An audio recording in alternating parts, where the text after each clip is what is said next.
charter. I'm a field technician. I'm a father of 6 kids. Before charter, I was in a place where you couldn't see a way out. My wife was going through cancer, and I didn't have a job. Alright, you can hear the party audio. We had nowhere to go. You know, no job, no home. It's the worst thing you can go through. The only thing that kept me moving forward was my family and obviously my faith. When I got hired with Spectrum, everything started changing. You know, I actually had a place to call a career. Spectrum gives you an opportunity to actually have a good paying job with good benefits and still spend time with your family. You start at $15 an hour, that's a huge blessing right there. It's made a big difference in my life, to where I was, to where I am now. I want people that are going through the same thing to just know that there is hope. I'm living proof of that. It's an awesome company to work for. Please let me get this fucking kill on this nigga.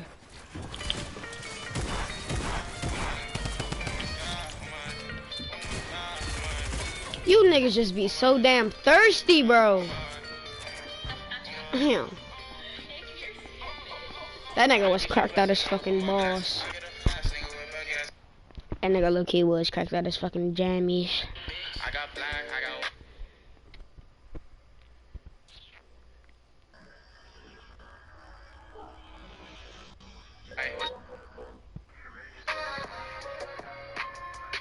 He's a boss and he knows that I like him. Is it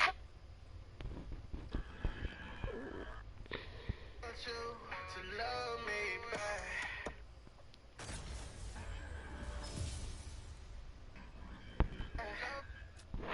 Girl, you on my mind. You got me going crazy. Like what you been doing lately.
Bye. Come here, Cameron. Come here, Cameron.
GG's.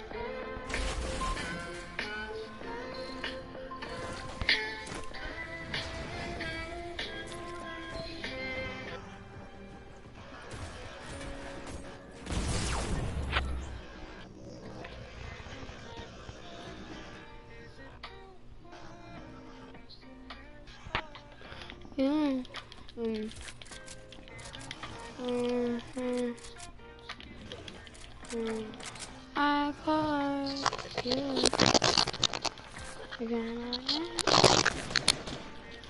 Yeah, that's how I like it. That's how I like it. Oh, you want Bobby now? I'm streaming, Cameron. Keep it family friendly.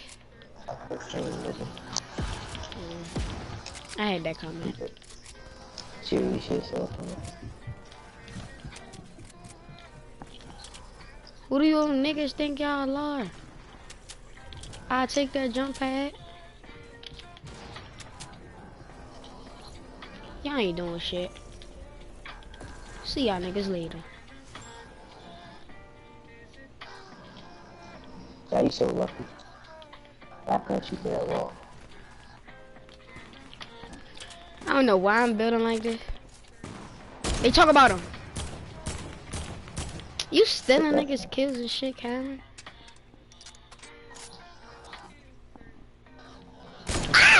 Imagine.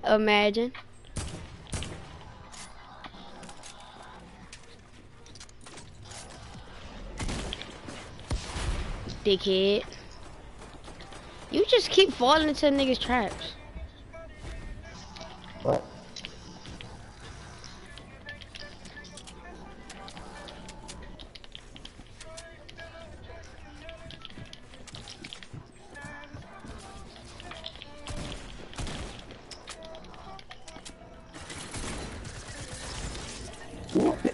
It's like that's all he do. Is trap you. He don't have no skill.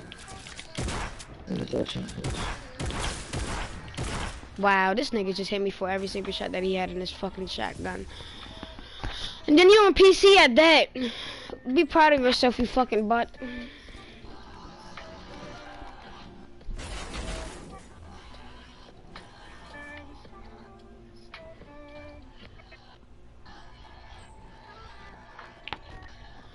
Fucking bot, honestly, bro. Be proud of your mom for creating you, you fucking shithead. Honestly, bro. Fucking trash cans.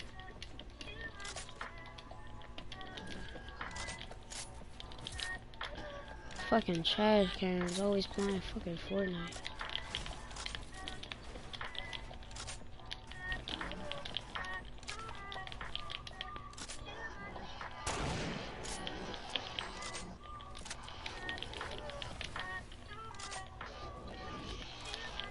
Sorry, I can't say that it's so. I know I'm gonna say something to you in this. Yeah, he cranks fast too. What the fuck?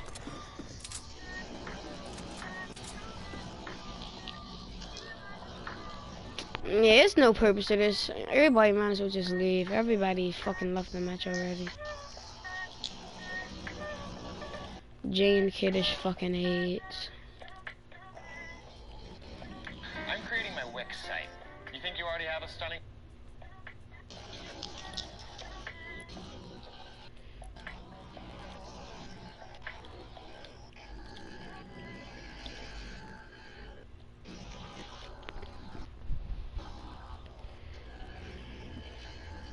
I was born Friday, raising my two older brothers, but she knew my mom was desperate. Growing up, my grandma made sure that my brothers and I had everything we wanted. We had video games, delicious southern home cooking, a small house in the countryside, and lots of animals, like some chickens and a few dogs and a cat. I could tell that my grandma loved me and my oldest brother the most. She always made sure that we were well fed and loved, but I couldn't say the same for my second oldest brother, Jimmy. My grandma always treated Jimmy badly, and sometimes I would hear him crying at night. Jimmy became so angry that one day he decided to take it out on me. After that incident, I never forgave him, and even to this day, we still have our differences.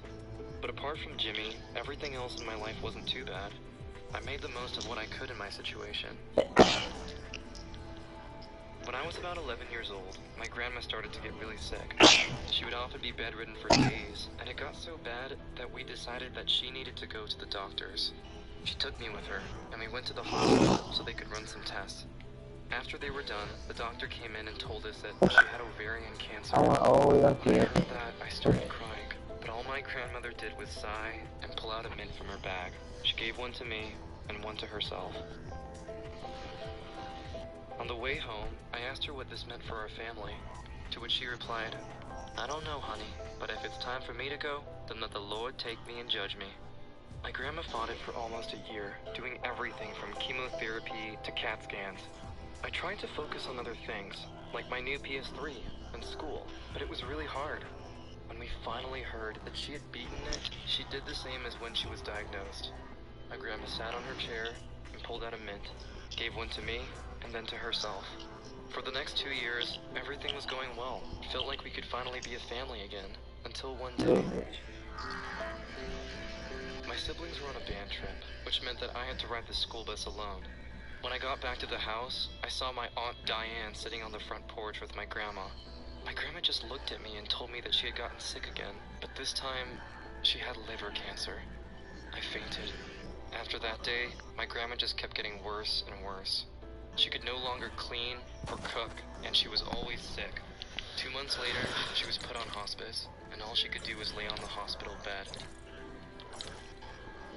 On Thanksgiving Day, we had a small dinner to celebrate my mom and my grandma coming home. My mom decided to stay with us so she could help take care of my grandmother and make sure she was okay. Eventually, we had to put a bedpan in because my grandma wasn't able to walk properly anymore.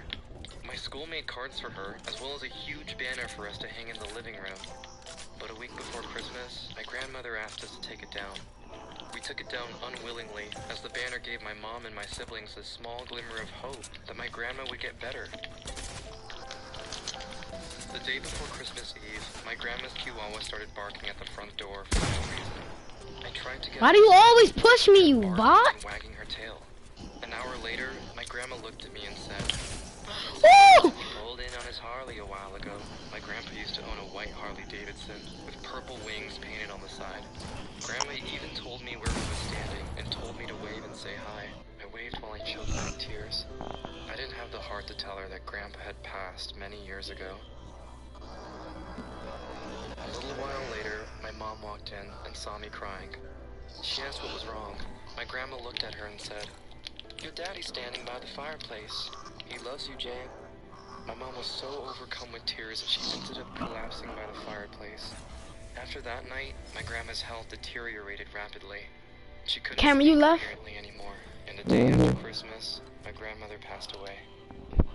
A month after the funeral, my mom ran away, leaving my 2 brothers and me to fend for ourselves. I've never felt so alone. My brothers were old enough to live on their own, but I had to go stay with my uncle. He was a kind man and took great care of me. He made sure I had everything I needed and only ever asked me to do simple chores in return.